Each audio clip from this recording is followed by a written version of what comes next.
Hi everyone, this is Genesis Prolo. I am here with Jheramy Canales for our Student Spotlight series. I'm excited to have you here today. Thank you for coming. Thank you. Thank you for inviting me. Of course, yes. Looking forward to this because as you guys will see, she's highly impressive. She's a student, she's a mother. She has got it going for her future. So I'm looking forward to this conversation and seeing what you guys take from it. Thank you. Of course, of course. So a little bit about Jheramy. She's currently a student in our radiologic technology program, and she is in Tri-4. She is a Parker Pals mentor in our Parker Pals mentorship program and has been the first RT student to have been part of the executive board for the Student Senate. She received her NCT from X-Ray Academy of Texas and currently resides in Fort Worth with her husband and 3 kids. So amazing bio. Thank you for coming. We appreciate it. Thank you for having me. Of course, of course. So I'm really interested in just knowing, like, up front, what drew you to Parker? What drew you specifically to that program? Can you tell us? The Parker University program for RT drew me in because being a mom and so far away actually from here, the best course of action was evening classes, which Parker was, I think, one of, or if the only, maybe, university that did that versus the other ones near me were during the day, during the work week, and you're like, oh, well, I have to work, so that's not an option for me. So actually the benefit and the flexibility of having evening classes is what really drew me to Parker. You do it all. And it's incredible. It's inspiring to see, to be quite frank. And I know other people are going to feel inspired, even knowing that you served in the Student Senate. Right. So that's a lot. So tell me about that time period, going back to the Student Senate, and how that experience was for you. So I think it was very intimidating when I first started. But I pushed through because my main goal, once I realized what Student Senate was, right, was that everybody deserved to be heard. Mm-hmm. Everybody deserves to be heard. It doesn't matter how big, how small, how trivial one person might think it is. Everybody's voice deserves to be heard. So I was like, you know what? I got this. Mm-hmm. I got this. But I can tell you that Student Senate has gotten me through RT program at Parker University. Wow. Really, there's a quote that has been going around for the last couple of years, I think, very strongly. And the only thing I can say is 2 words: be kind. Be kind. Yeah. And I'm curious about your life personally. Who has been the biggest mentor in your life? Who's that one person that you're just like, thank goodness they were there? So my biggest mentor, honestly, I would probably have to say my husband. Wow. I would have to say my husband. I cannot tell you how many times adversity has hit our family this year, just this year alone, just with life in general, right? Just life in general.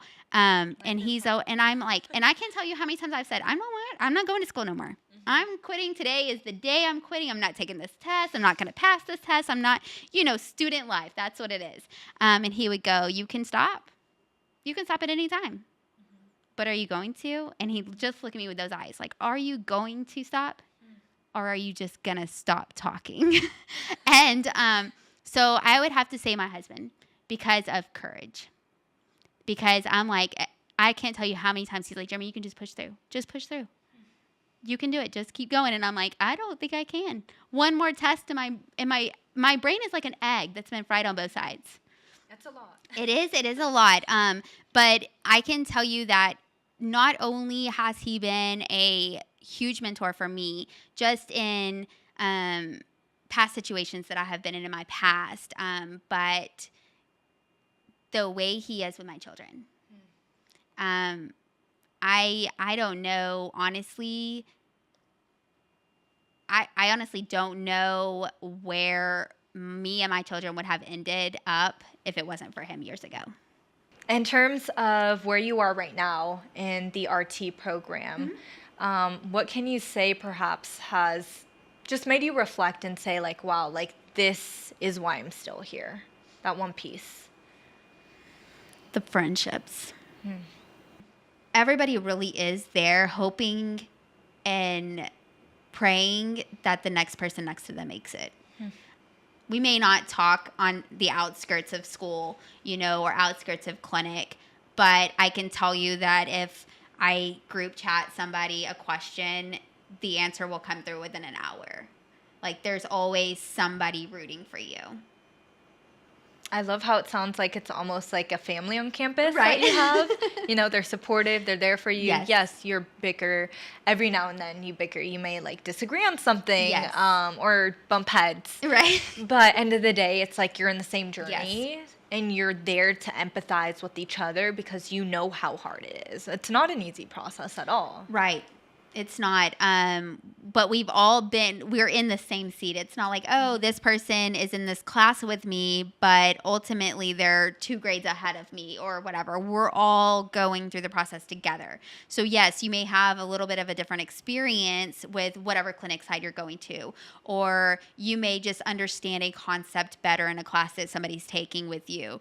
But ultimately we are taking it at the exact same time. So we got the same experience at the same time. So really there's nobody competing. I think it's more so a competition within yourself versus competition between one another. But it really does bring character within the group of us. I could just tell you're so driven, and just hearing more about your story, I'm like, wow, you are incredibly driven. Thank you. Of course. I'm curious, what is that spark that makes you so driven in life where you're like, even in the tough times, I'm gonna persevere. Even in the tough times, I'm gonna do it? I would have to say it probably started back when it was just my mom, my sister, and I. My mom always worked, and she's been blessed not to have to work throughout my entire adulthood. So that's a blessing for her. But growing up as a young girl, she worked. So my sister was like mom to me, but we did have it was us three. It was us three against the world. Yeah. And then I became a mom at a young age. I became a mom. My oldest son's 19, and there's 19 years between us, And so I'm like, I grew up with my kids. And yes, it probably has its downfalls, but at the same time, I think it has its good times as well. And so all I can think was I was the only person that they had. I was the only person that if something didn't go right, it fell back on me. In order for them to have the life that I wanted them to have, it was up to me. So in the beginning, of course, nobody really wants to work. You just want to go to high school. You want to go to you want to go to college. You want to hang out. Unfortunately, my events after high school didn't plan like that. But I wouldn't take them back for nothing. But at the same time, the initial driven initiative that I've always had probably started from my mom. And then once I had kids, there was no turning back. It was me or nothing. I had to be the driving force for them.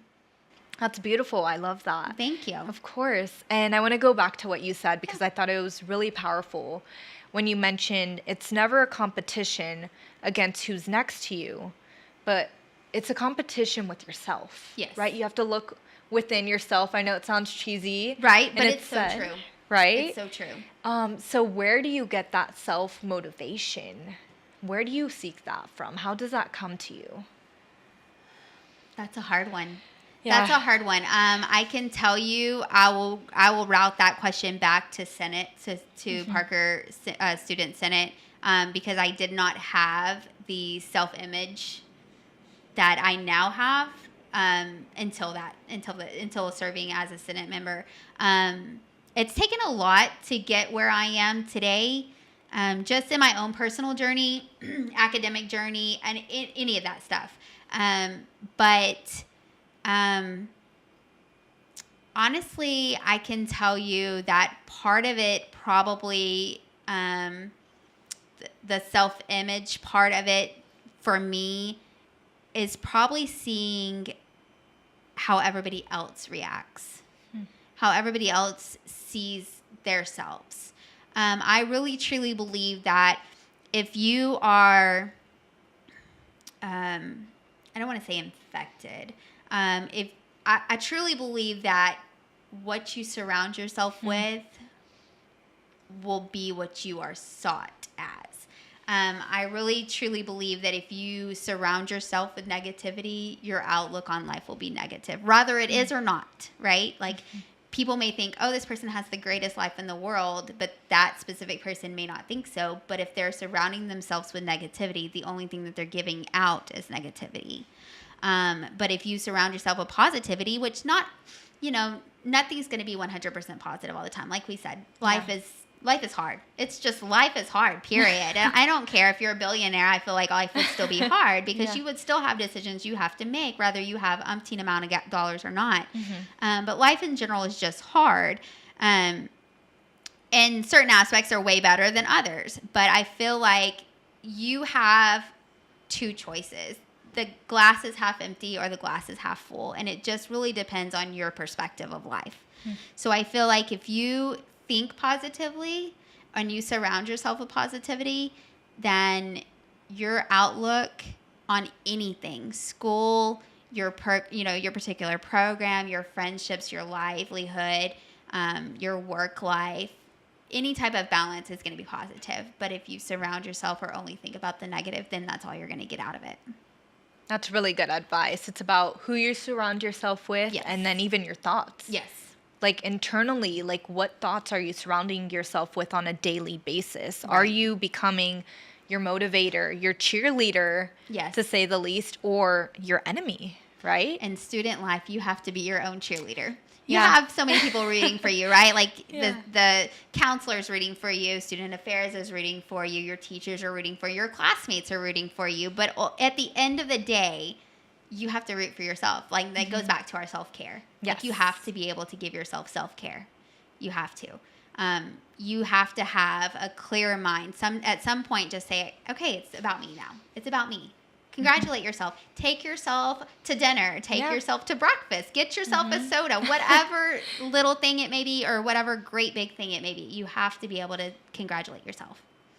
No, I love it. Yeah. It's great. Well, thank you, Jheramy, for taking the time. Thank you for everyone for listening to this Student Spotlight episode. Please comment below what you have learned, what takeaways you have. And if you see Jheramy on campus, feel free to say hi to her. Yes. She'll be here. I will. And I will say hi back. There we go. So till next time, I'm your host, Genesis Prolo. Thank you.